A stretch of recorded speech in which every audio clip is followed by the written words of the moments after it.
Someone who doesn't know or understand me might think that my ministry to pastors' wives is about being petty and picking on issues that are non-issues.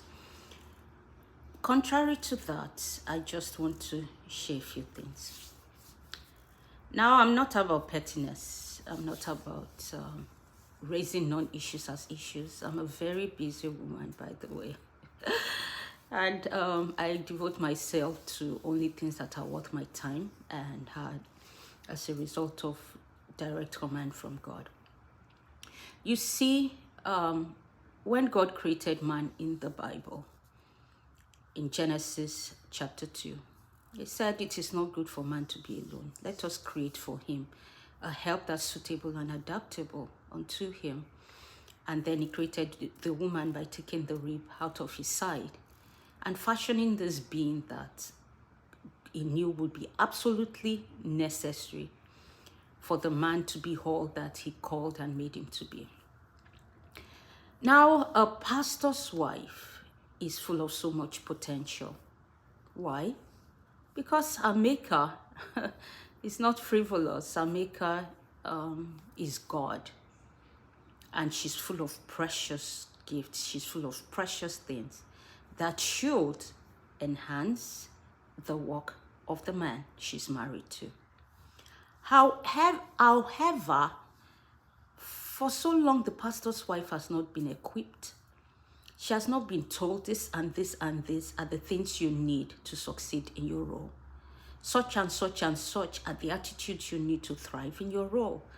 This and this and this are the skills you need to pick up to deal with the contrary forces and the things that come against you by way of people, circumstances, people's expectations, directly or indirectly, even adversarial activities or actions of people who love you, people who don't love you, people who used to love you and don't love you anymore. So she comes into this space just stumbling through, and as a result, making a lot of errors. You can ask me, I've been a pastor's wife for over 25 years, and there are errors I made at the beginning of my journey that if I had known better, I would have done better. She comes into this place not knowing how to balance her emotions sometimes. Some are better than others. She comes into this space even not knowing that communication is an important skill here. The way we communicate, the things we hold back on, non-verbal communication, and the way we receive communication. There is so much that comes into thriving in this role, that so much that is necessary, that's required. But it is unfair that she goes year in, year out, just mumbling her way through until she finally arrives at a point where she's like, look, this is me. Accept me or don't accept me. This is how I'm going to be. But it doesn't have to be that way. First of all, I want to sensitize people to the need in the space, the need of the pastor's wife. Now, it's not about me. Like I said, I've been a pastor's wife for 25 years. I started with a man who had nothing but a dream, a vision and a passion for God. And 25 years later, the story is different. And I've been by his side throughout the journey. I helped him to raise kids that are sensible and he can be proud of. He has an extensive ministry, global ministry. He has impact in nations he doesn't even live in. And I've been a strong support by his side. So this isn't about me. This is about the upcoming generation. Because I know we can do better. I want us to do better by them.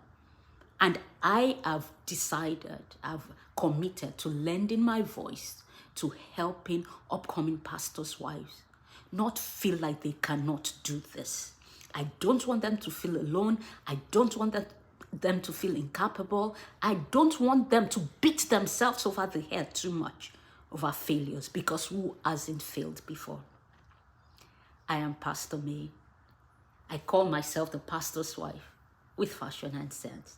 Stay tuned to this channel to hear more content that will enrich you, that will enliven you, bring you back to life again in case you are just dragging your way through one responsibility and duty, from one responsibility and duty to the other.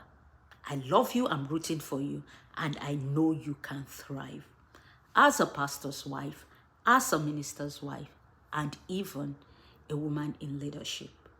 God bless you. Bye-bye.